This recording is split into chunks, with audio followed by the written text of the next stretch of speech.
Hello, everyone. Well, it's finally Friday. All right. And finally, I'm getting around to taking a really hard look at our gospel text coming up for this Sunday. It's the Gospel of John, the 15th chapter, verses 9 through 17. And we talked a little bit about it already this week, but there's something about it that has baffled translators quite a bit. In fact, commentary after commentary that I've read and biblical scholars, they seem to be kind of divided on exactly how to translate portions of this scripture. You might say, well, what's so hard about translating this? I'll tell you what's so hard about it. It makes a world of difference how you look at one little simple Greek word.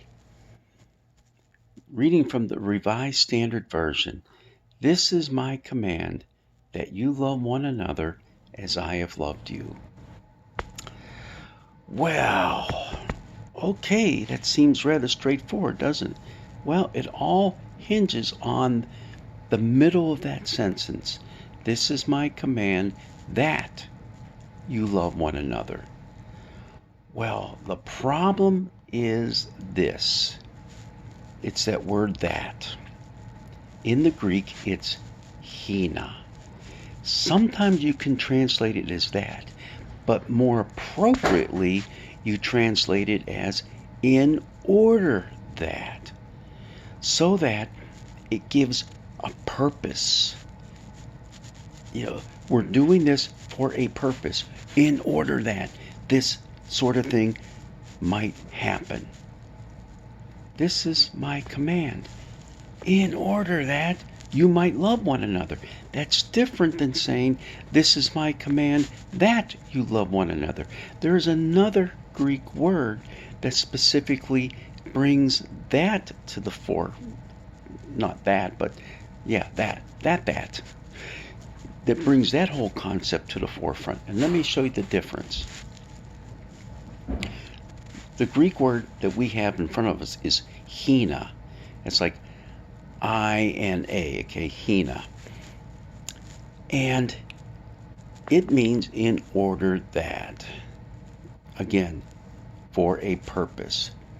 So this is my command that I'm giving you in order that you might love one another.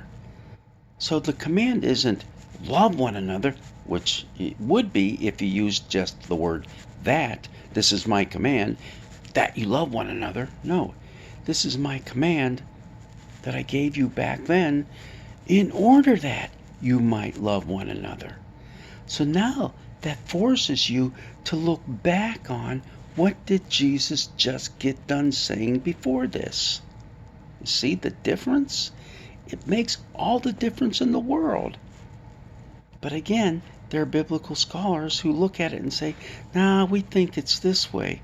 But a great deal of them are now looking at it again and saying, maybe not so fast. And it makes sense.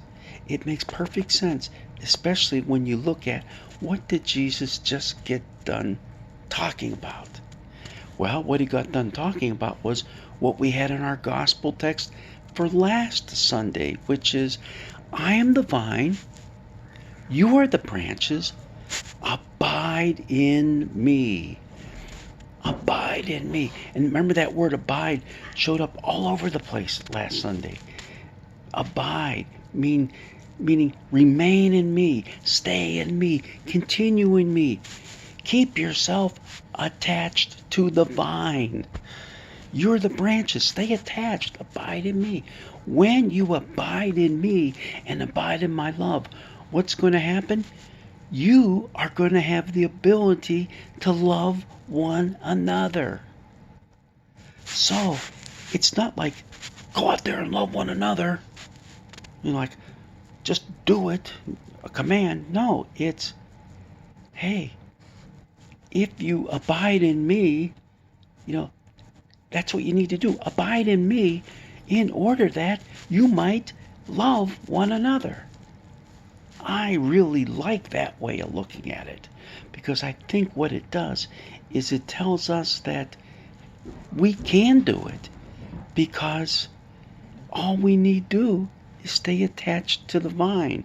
When we do that, when we lay ourselves at the feet of Jesus and abide in his love, that's going to make it possible for us to do the impossible, which is love one another. You know, it's not easy. It's not always easy to love one another, but we can if we keep his command. And what's that command? To abide in his love. Well, I hope you're totally confused at this point. No, not really. I hope that if you look at it through that lens, through that way of translating it, it makes a whole lot of sense.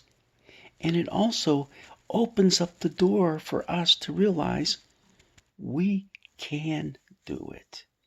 It is not an impossible command.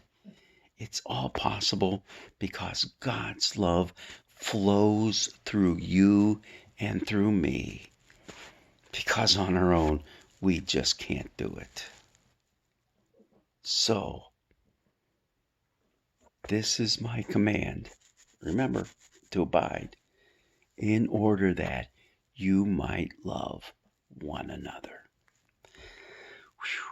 Well, there's a lot that hinges on that one little Greek word, hina, in order that.